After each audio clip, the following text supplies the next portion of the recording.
Hey, what's going on? It's your boy Dalton from the Petrol List, and before I get started, I want to apologize for the tank top. I'm actually getting ready to go out here pretty shortly.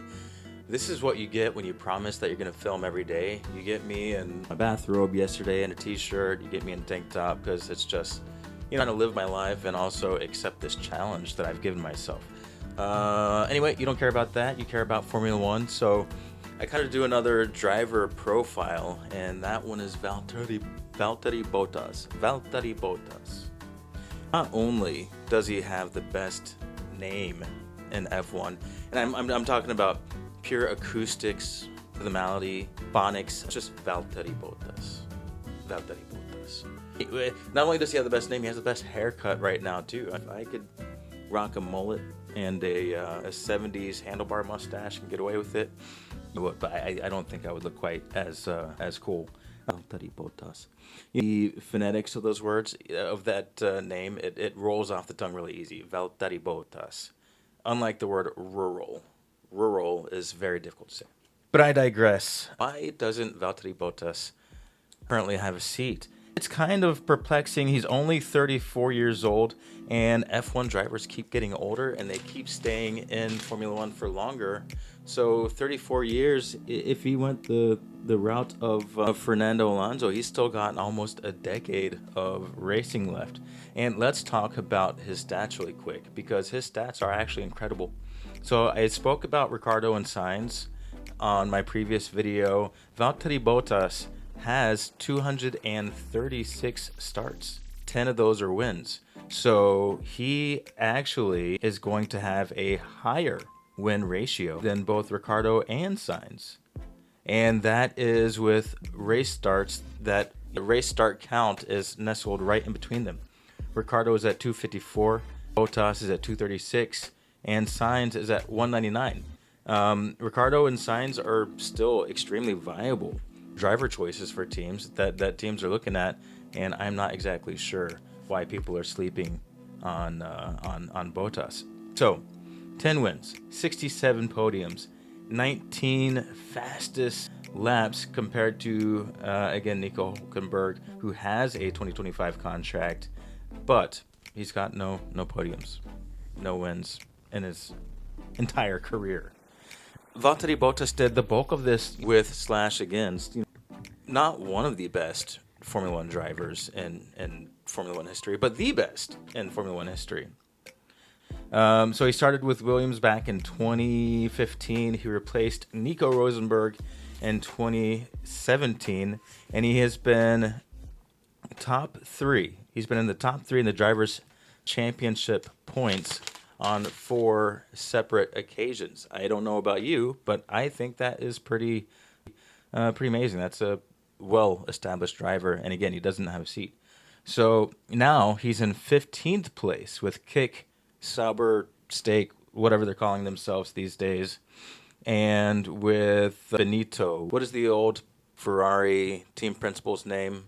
Something Benito. He's taking over Audi, and now Valtteri Bottas's future in F1 is actually up for grabs. Now, it's not confirmed that he won't be racing with Audi, but any kind of assurance that he had before, it's got to be renegotiated, reinvented, whatever. But it's just not done yet, and we're halfway through the season. So with all of this prowess and success and history of being at least an amazing second driver, I would say a second driver that anybody would want. As a matter of fact, I would say it'd be a second driver that even Max Verstappen wants. I'm not sure if Valtteri Bottas would be faster than Max. If we're putting Lewis Hamilton and Max Verstappen on the same playing field, then Valtteri Bottas would be a completely safe pick. But nobody has even mentioned that. I mean, he's not part of the Red Bull family, but you got to be creative, especially with talent this good. So why is it that his contract hasn't been locked down yet? I've got 3 theories. Lack of political connection. He's Finnish. There's not a lot of Finnish manufacturers out there. Kind of like Honda wanting a Japanese driver, Ferrari, Italian. I don't know. There's not a strong country connection there. Sponsorships. I have not dug in deep into Valtteri Bottas's situation and what he does or doesn't bring to the table. If anybody in the comments knows, please do tell me. I'd be very interested. And the last is he doesn't have that movie star appeal. He's a little bit quiet, a little bit quirky, but I like that. Not everyone can be Devonair, because honestly, if we had a grid of nothing but those kind of drivers, it would get a little monotonous, a little annoying. And, you know, we need all the different personality types to keep the sport interesting, just like in real life. You want a whole bunch of different kind of people. So, you know, F1 has never been about pure skill, but then again, no job has ever been 100% about pure skill. You know, it's connections, it's who do you know, it's your personality type. Are you getting along well with your coworkers or your investors or your stakeholders and all that kind of stuff? And I would have to say, I can't think of anything else. It's that factor, that X factor, that is keeping Valtteri Bottas from being signed and snatched up as quickly as some of his rivals. That's literally the only thing I can think of. All right, so while this is, you know, I'm doing that 2-week experiment or 2-week challenge, you know, every single day until we get back to the race weekend. There's some new JDM cars that are coming out.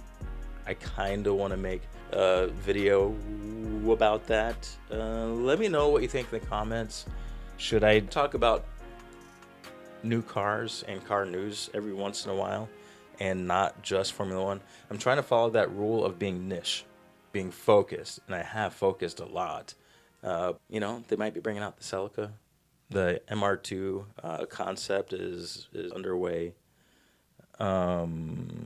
Nissan Z it's actually doing all right. The twin turbo 3-liter.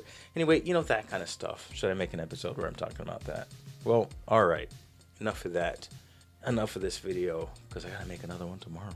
This has been the Petrolist. I have been Dalton, and you have been amazing.